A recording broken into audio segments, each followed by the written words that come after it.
करने वाले हैं कि जो हाल ही में भारत का रुपया गिर गया है डॉलर के मुकाबले, इसका आप पर क्या असर होगा और ये रुपया गिरने की आखिर वजह क्या रही थी।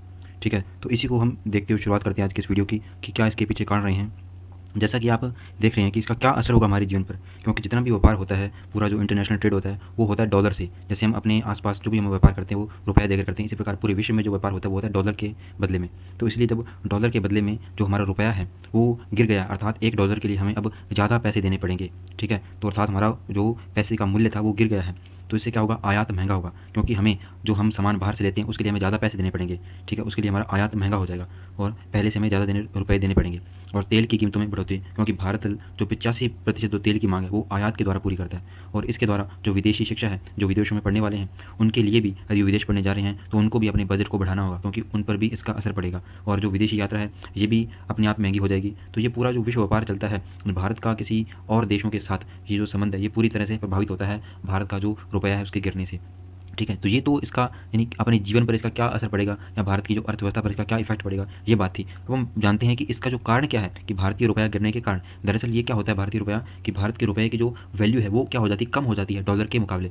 ठीक है, अर्थात हमें एक डॉलर के लिए अब ज़्यादा रुपये देने पड़ेंगे। पहले हमारा जो रुपया था वो कम पैसे में ही एक डॉलर की पूर्ति कर पा रहा था, लेकिन अब ज़्यादा पैसे देने पर भी पूर्ति उसकी बराबर कर रहा है पहले जितनी, अर्थात हमारे पैसे की जो वैल्यू है वो घट गई है। तब देखते हैं कि जैसा कि आपने सुना होगा हाल ही में आरबीआई ने 2018 के बाद पहली बार अपनी ब्याज दरों में बढ़ोतरी कर दी है। ठीक है, और इसी के साथ रेपो दरों में भी क्या कर दी है, बढ़ोतरी कर दी है। रेपो दर वो दर होती है जो बैंक होते हैं, यानी जो आरबीआई से बैंक जो पैसा लेते हैं तो उसके बदले में बैंकों पर आरबीआई एक प्रकार की जो ब्याज राशि लगाता है वो होती है रेपो दर। ठीक है, रेपो दर पर उनको ब्याज देता है। तब बैंक जब रुपया ले रहे हैं आरबीआई से, एक बड़े बैंक से, तो उनको भी ब्याज दर बढ़ी हुई मिल रही है, उससे बदले वो पैसा ले रहे हैं। तो इसी प्रकार जो बैंक लोगों को ऋण देंगे, लोगों को ब्याज देंगे, तो वो भी ऋण बढ़ाएंगे। ठीक है, तो इसी प्रकार से बाजार में जो मुद्रास्फीति को कम करने के लिए आरबीआई ने जो रेपो दर को बढ़ाया है, तो इसलिए निवेशकों पर भी जो इन्वेस्ट करते हैं बाहर से, भारत में आकर, तो उन पर भी इसका प्रभाव पड़ता है, क्योंकि भारत का जो इक्विटी बाजार है वो निवेशकों के माध्यम से भी चलता है। ठीक है, और भारतीयों के माध्यम से भी, तो उसमें जो निवेशक है वो अपना पैसा निकाल रहे हैं, क्योंकि यहाँ पर ब्याज की दरें बढ़ गई है, वो उस ऐसी जगह इसको इन्वेस्ट करना चाह रहे हैं भारत से निकाल कर जहाँ पर कम ब्याज दरें लगेगी। तो जैसे कि आप ग्राफ देख रहे हैं कि भारत का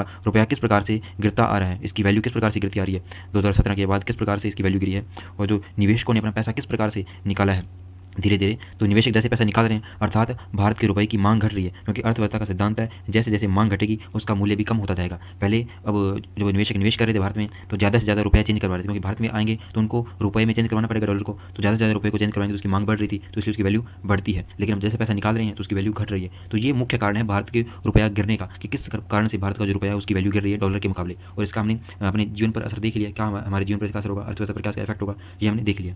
तो आशा है मैंने जो प्रयास किया है इस वीडियो के माध्यम से कि रुपये को जो गिरता किस प्रकार से है, तो आपके लिए अच्छा समझ में आया होगा। यदि वीडियो अच्छा लगे तो आप वीडियो को लाइक करना, कमेंट करना, शेयर करना और इस चैनल को सब्सक्राइब करना। आज के लिए इतना ही, धन्यवाद।